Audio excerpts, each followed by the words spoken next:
In this video, I'm going to show you how to build a winning run in Slay the Spire 2. You're probably building your decks wrong in Slay the Spire 2, and that's exactly why your runs keep dying halfway through Act 2.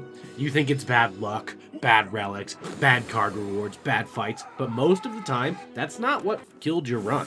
Let's start with the biggest mistake most players make in Act 1.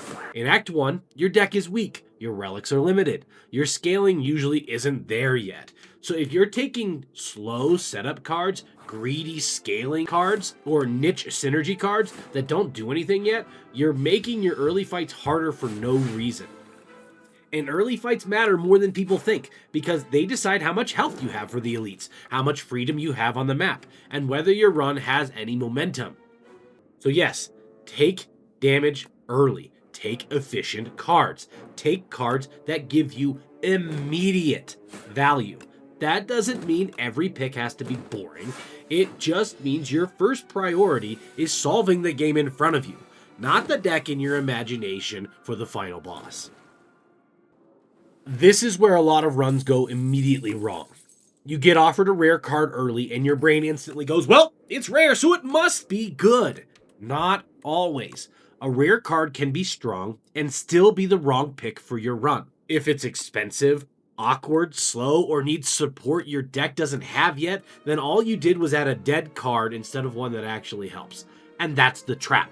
Players confuse potential with immediate value. And a card might become amazing later, but if your deck was worse right now, then it was not a good early pick. You should be thinking, does this card help me survive?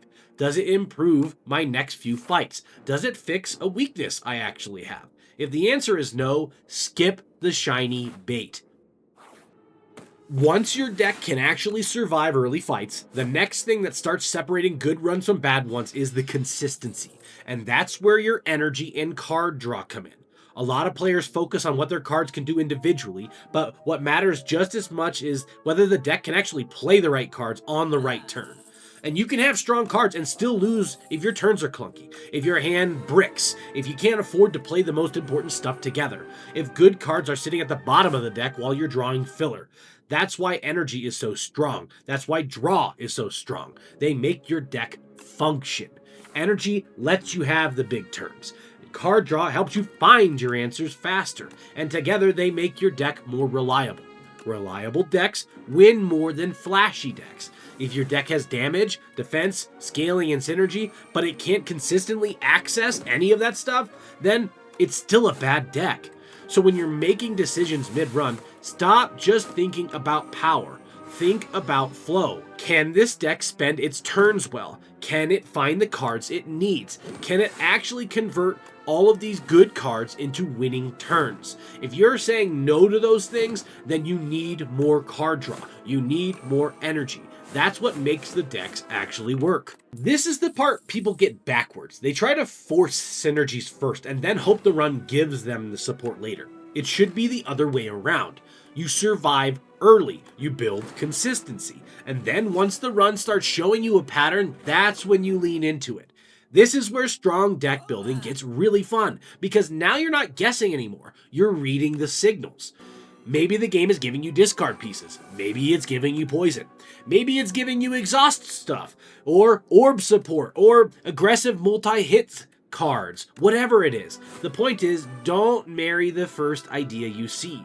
Watch for repeated signals. One card is not a deck. One relic is not a build. One cool interaction is not enough reason to force your whole run in one direction, unless it's an absolutely incredible synergy. But when the support starts stacking up, that's when you commit harder. That's how good decks come together. Not because you forced them from floor one, but because you recognize what the run was offering and built around it at the right time. This is another huge mistake players make. They take too many cards. Not every reward is a gift from heaven. A lot of them are just ways to make your deck worse.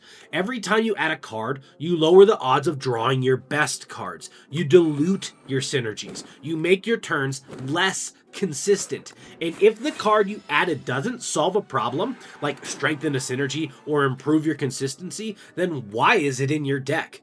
A tight deck draws its good cards more often. A tight deck gets online faster. A tight deck actually feels like it knows what it's doing. Now, obviously, there are exceptions. Sometimes bigger decks work. Sometimes you have relics, scaling, or payoffs that support that. But in most runs, especially if you're still learning, you will win more by being selective. Skipping card rewards is actually a skill. And honestly, it's one of the biggest ones in the entire game. Your deck doesn't need more stuff, it needs more purpose. You need to read your deck honestly. Can it kill things fast? Can it handle elites? Can it deal with multiple enemies? Can it survive long fights? Does it have a good turn one? Does it have enough block? Enough scaling? Because if your deck is weak into elites right now, maybe don't path into 3 of them just because the rewards look good. If your deck is fragile, maybe take a route with more events. That makes more sense. A smart path isn't the hardest path. It's the path your current deck can actually survive. So be honest. Don't path based on huge rewards. Path based on what your deck can actually do right now. Because winning in Slay the Spire 2 usually isn't about forcing some perfect dream build. It's about reading the run in front of you, staying consistent, and making decisions your deck can actually support. Stop drafting for the deck you wish you had, start drafting for the fights in front of you.